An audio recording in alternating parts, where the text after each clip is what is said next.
ബി.ജെ.പിയുടെ ആദ്യ സ്ഥാനാർത്ഥി പട്ടിക ജനുവരി അവസാനത്തോടെയെന്ന് ബി.ജെ.പി സംസ്ഥാന അധ്യക്ഷൻ രാജീവ് ചന്ദ്രശേഖർ.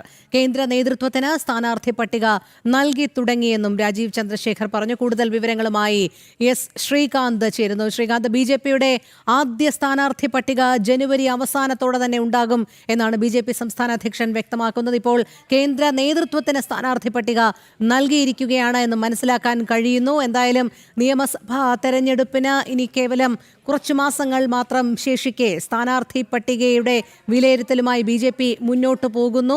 കൃത്യമായ അവലോകനങ്ങളും ആസൂത്രണങ്ങളും നടത്തി മുന്നോട്ട് പോകുന്ന കാഴ്ച തന്നെയാണോ കാണാൻ കഴിയുന്നത്? ഏറ്റവും പ്രധാനപ്പെട്ട വാർത്തയാണ് ഈ ഘട്ടത്തിൽ പുറത്തു വരുന്നത്. അതായത് സംസ്ഥാന തെരഞ്ഞെടുപ്പിന് ബി.ജെ.പി ഒരുങ്ങിക്കഴിഞ്ഞു എന്നുള്ളതാണ്. ഇപ്പോൾ സംസ്ഥാന അധ്യക്ഷൻ രാജീവ് ചന്ദ്രശേഖർ പറഞ്ഞ പ്രകാരം ജനുവരി അവസാനത്തോടുകൂടി ബി.ജെ.പിയുടെ സ്ഥാനാർത്ഥി പട്ടിക പുറത്തുവിടും എന്നുള്ളതാണ്. ഇപ്പോൾ ആദ്യഘട്ട സ്ഥാനാർത്ഥി പട്ടികയാണ് ജനുവരി അവസാനത്തോടുകൂടി പുറത്തുവരാൻ പോകുന്നത്. ഇതിനോടകം തന്നെ കേന്ദ്ര നേതൃത്വത്തിന് സ്ഥാനാർത്ഥികളുടെ പട്ടിക, സാധ്യതാ പട്ടിക കൈമാറി തുടങ്ങി എന്നും അദ്ദേഹം സ്ഥിരീകരിച്ചിട്ടുണ്ട്. അതായത് ഇപ്പോൾ തന്നെ ഇതിനോടകം തന്നെ അനുയോജ്യരായ സ്ഥാനാർത്ഥികളെ കണ്ടെത്തി അവർക്ക് അവരുടെ നിന്നുള്ള വിവരങ്ങളടക്കം ശേഖരിച്ച് അവരുടെ വിജയ സാധ്യത കണക്കിലെടുത്ത് ഇപ്പോൾ ഈ സ്ഥാനാർത്ഥി പട്ടിക തയ്യാറാക്കി തുടങ്ങിയിരിക്കുന്നു.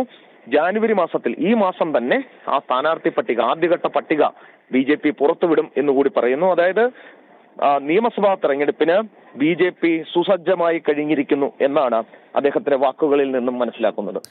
ശരി ശ്രീകാന്ത്, വരുന്ന നിയമസഭാ തെരഞ്ഞെടുപ്പിന്റെ ബി.ജെ.പിയുടെ ആദ്യ സ്ഥാനാർത്ഥി പട്ടിക ജനുവരി അവസാനത്തോടെയെന്ന് ബി.ജെ.പി സംസ്ഥാന അധ്യക്ഷൻ രാജീവ് ചന്ദ്രശേഖർ. കേന്ദ്ര നേതൃത്വത്തിന് സ്ഥാനാർത്ഥി പട്ടിക നൽകി തുടങ്ങിയെന്നും അദ്ദേഹം വ്യക്തമാക്കി. ശ്രീകാന്താണ് വിവരങ്ങൾ നൽകിയത്.